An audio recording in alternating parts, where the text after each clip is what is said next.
Bonjour à toutes et à tous, nous vous retrouvons aujourd'hui pour un nouvel épisode de notre chronique de Nature Curieuse, qui répond à vos questions sur l'eau et la biodiversité. Cette émission vous est présentée par Fran, une association de protection de la nature en Auvergne. Aujourd'hui, nous allons vous parler d'eau douce. En effet, le 22 avril prochain, nous célébrons le jour de la Terre, alias la planète bleue. Mais pourquoi donc ce surnom ? Vue de l'espace, notre bonne vieille planète apparaît toute bleue, car constituée à 75% d'eau. Les océans, les mers, les rivières, les lacs. Les océans et les mers, c'est de l'eau salée. Les lacs et les rivières, c'est de l'eau douce. Mais alors, Cécile, quelle est la proportion entre l'eau douce et l'eau salée ?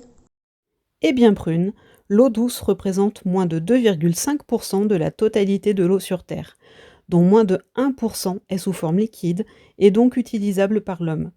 Et comme tu le sais, l'eau c'est la vie. Et oui, privé d'eau, l'être humain ne pourrait pas survivre plus de 3 jours. Encore faut-il qu'elle soit consommable. Dis-moi, Cécile, elle se cache où l'eau douce ? L'eau douce se cache dans les eaux de surface ou alors dans les eaux souterraines.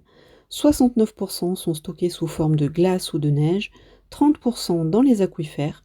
Ce sont des roches ou des formations géologiques qui permettent de stocker de grandes quantités d'eau. Enfin, 1% se retrouve sous forme liquide dans les cours d'eau, les rivières, les fleuves, les lacs.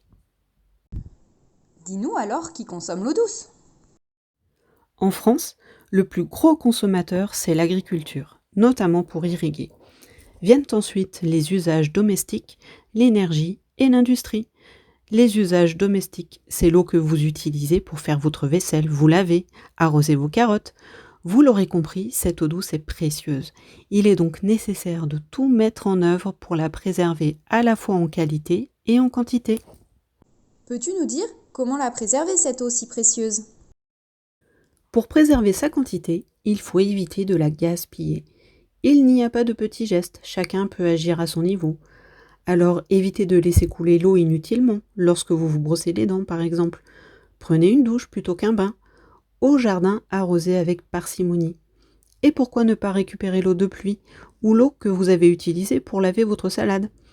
Et bien d'autres actions, mais vous avez saisi l'idée. Et pour sa qualité alors, comment je m'y prends ? Alors prune, si tu as une fosse septique, vérifie qu'elle soit bien aux normes. Évite d'utiliser des produits chimiques. Pour cela, lis bien les étiquettes. Et s'il y a un pictogramme avec un poisson mort, cela veut dire que le produit est un petit peu dangereux pour l'environnement et donc pour l'homme.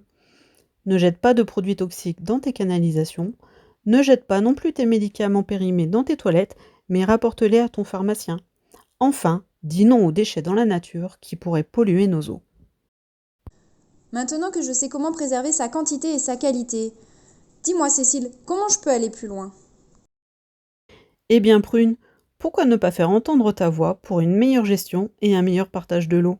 Chers auditeurs, si vous aussi, vous voulez faire entendre votre voix, rendez-vous bientôt sur le site de notre association, vous en saurez davantage. Merci Cécile pour toutes ces propositions, j'espère qu'elles vous inspireront. N'hésitez pas à sensibiliser votre entourage, vous le savez, les petits ruisseaux font les grandes rivières. N'oublions pas non plus que l'eau est un bien commun. Pour le prochain épisode de Nature Curieuse, jetez-vous à l'eau. Posez-nous toutes les questions qui vous trottent dans la tête. Pour cela, rendez-vous sur nos réseaux sociaux avec le hashtag de Nature Curieuse.